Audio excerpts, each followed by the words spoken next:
Hey everyone, welcome back to another lesson here on the channel. Today we're going to be covering part 3 of our How to Choose an Amazon FBA Product in 1 Week series. We're going to be reaching out to your top 3 list of products that you pulled from part 2.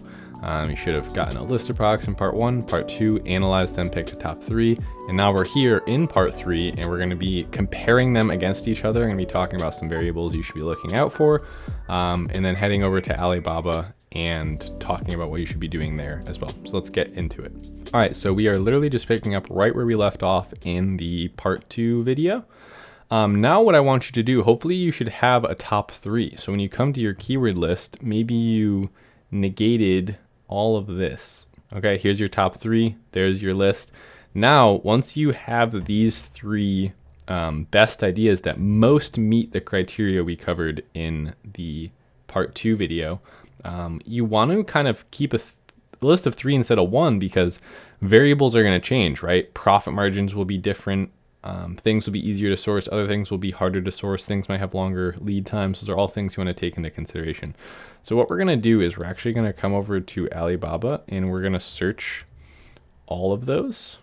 So first one was the black pocket door for hardware. That's one we used as an example in the last video.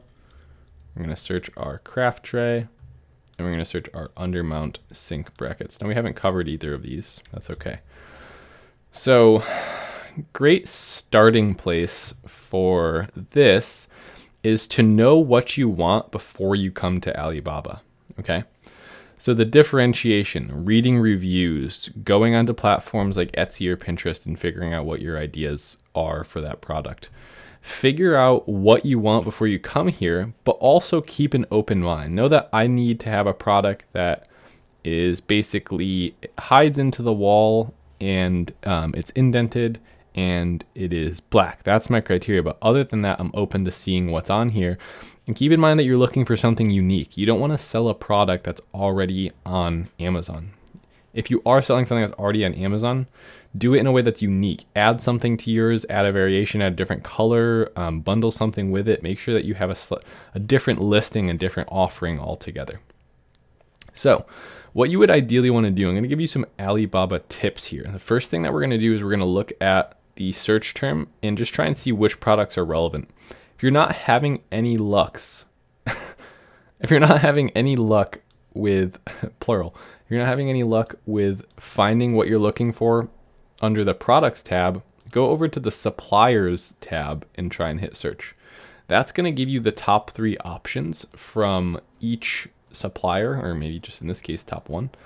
And then here we go. Boom. Now we see that something that we saw on Amazon is now on Alibaba. We found that. Hopefully, if you watch part 2, you remember that. We found that exact thing. That's a great starting place, and they are looks like they're a manufacturer, so we would be able to customize this or change it, or even this listing has better images than most of the ones on Amazon. This is a great place to start. At least we know that they can make it and they're in the right space. So then when we find something on Pinterest, when we find something on Etsy, we know our differentiation. We could talk to them about making it and see what the price for doing so would be. Hopefully you're finding something that's already pretty similar, so they don't have to make a lot of changes and that you don't have to acquire a molding fee. With metal, it's hard to change the product. So a great step for you in this part of the game would be to go look at what they have for options on their store already and see if any of those are what the customer is looking for on Amazon, but also different from what's there already. We could come in here, we could search right within the supplier storefront on Alibaba for products to look for on Amazon. For instance, this is awesome. Look at that. It's like a brushed copper pole. It's indented. It's black on the inside. That's like exactly what we were looking for. It's different from what's already there. It's really simple. It's a handle. It'll fit into that market. No one's done it before. It's flush. It is the epitome of basically the kind of different style that we're looking for. So now that's actually probably going to be pretty cheap for just doing the handles in the hardware. There's also not a lot that can go wrong with installation. There's no moving parts. So this might be a really easy entry into this market. So now it's kind of worked out perfectly that we started looking, we found the supplier, we found a different product from that supplier that's not yet on Amazon. And again, go look, don't just look at the first page, go look through a couple pages and try and find out different search terms. So we've confirmed that we could talk to this supplier and get a quote. So what I would do then is I would come here, I would hit contact supplier, reach out to them, or even just chat with them, leave messages, ask them, what the price for this would be just to get a baseline for maybe 500 units. Ask them if they can make changes. Can they do custom packaging, right? But the most important thing is to get that price. If you don't have a freight forwarder of your own and don't want to worry about doing that, ask them what it would cost to ship it directly door-to-door to Amazon. Use that phrasing, door-to-door sea shipping or door-to-door air shipping to Amazon. Ask for quotes for that along with the product price. What you want to do is you want to do this for all of the products. So we just did that one. Now, craft trays, right? We want to come in here and we want to do the same thing. What I want you to walk away from this video with is I want you to walk away from it with 3 different products that you've reached out to 3 different suppliers for each, and have prices and market averages of how much it's going to cost you to get a single unit of that product. I want you to add $300 for photography, and I want you to add, ask your supplier about custom packaging. If you're going to do it right the first time. Look like a professional brand when you enter these markets. Now, all that's left to you is to compare them. Which one has the best profit margin? Which one has the lowest number of high quality competitors?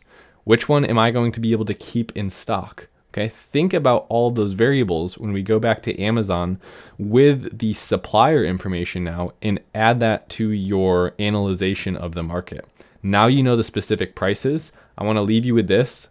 Come into one of your competitors' products. This will work perfectly. Notice they're doing a bunch of different pack sizes.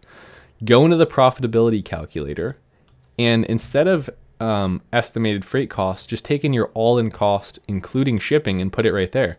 So maybe that ends up being $3 for a set of handles plus shipping, or maybe it ends up being $4 for a set of handles plus shipping.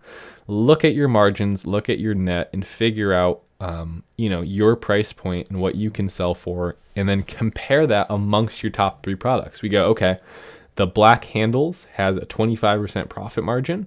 The craft trays has a 30% profit margin, and then the undermount sink bracket has an 18% profit margin. Okay, so we don't do the undermount sink bracket. It's now between the craft tray and the handles. But then go, okay, maybe the handles has more high quality sellers, but a lower profit margin. So we end up going with the craft tray, and that's the clear winner. I know we covered a lot here, but I'm trying to make this kind of digestible into a short amount of videos in a short amount of time. So hopefully you got what I wanted you to get out of this video.